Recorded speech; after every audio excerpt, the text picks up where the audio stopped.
बेस्टची आर्थिक परिस्थिती खालावत असतानाच आता कर्मचाऱ्यांच्या संपाचं सावट घोंगावतंय।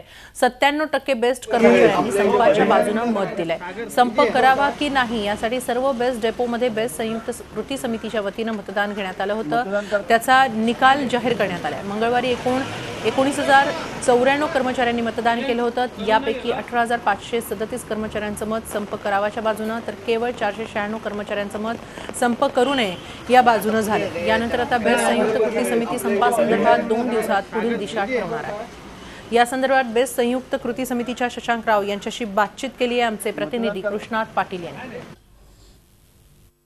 97% बेस्ट कर्मचाऱ्यांनी संपाच्या बाजूने कल दिलेला आहे। त्या संदर्भात जे मतदान घेण्यात आलं होतं त्याचा निकाल जाहीर करण्यात आलेला आहे। आपल्यासोबत शशांक राव आहेत। बेस्ट संयुक्त कृती समिती स्थापन केल्यानंतर हा जो निर्णय घेण्यात आला की पहिल्यांदा कर्मचाऱ्यापर्यंत गेलं पाहिजे, त्यांचं कल जाणून घेतला पाहिजे, काय निकाल आलेला आहे, पुढचं पाऊल कशा पद्धतीने असणार आहे? एकदम ऐतिहासिक निकाल आलेला आहे। असं आहे की गेले फेब्रुवारीपासून बेस्ट कर्मचाऱ्यांचा पगार वेळेवर येत नाही।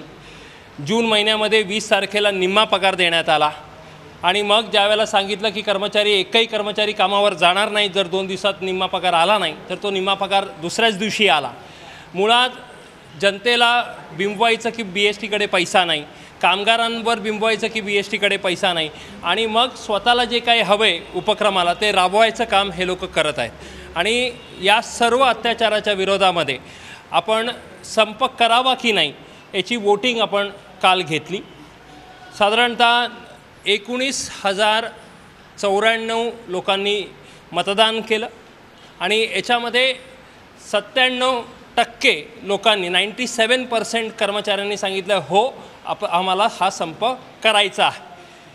एकरित्या अप्रत्यक्षरित्या हा झालेला संप मी मानतो आणि सर्व उपक्रम आणि जेवढे अथॉरिटीज आहेत, सरकार आहेत, त्यांना एक इशारा आहे कामगारांतर्फे की आता तुम्ही आम्हाला ग्रांटेड धरू नका आणि आमच्या मागण्या तुम्ही व्यवस्थितरित्या पूर्ण करा।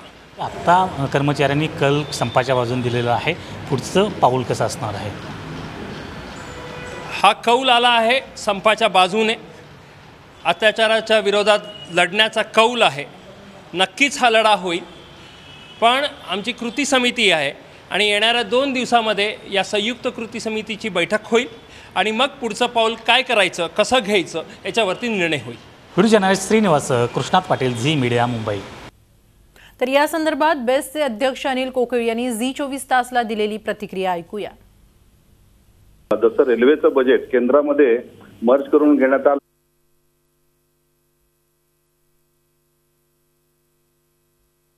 त्याप्रमाणे बेस्ट उपक्रमाचं बजेट हे मुंबई महानगरपालिकेमध्ये मर्ज करून घेण्यासंदर्भात बेस्ट समितीमध्ये गेल्या आठवड्यामध्येच ठराव झालेला आहे। सर्व समिती सदस्यांनी त्याला पाठिंबा दिला आहे आणि थोड्याच दिवसात त्याची प्रक्रिया सुरू होईल आणि या संदर्भामध्ये माननीय महापौर विश्वनाथ माडेश्वरजी आणि आयुक्त यांच्या समवेत एक महत्त्वाची बैठक या पुढच्या आठवड्यामध्ये होणार आहे। आमची बेस्टची फ्रिक्वेन्सी पण वाढवण्याचा आमचा प्रयत्न चालू आहे। त्या महिन्यातला बघा जनरली 20-22ला होतो, परंतु बैठकीमध्ये ह्यावरती चर्चा झाली आणि त्या मला वाटतं आज सगळ्यांच्या वेतन सगळ्यांच्या अकाउंटमध्ये जमा झालेलं आहे। झी 24 तास रहा एक पाऊल पुढे।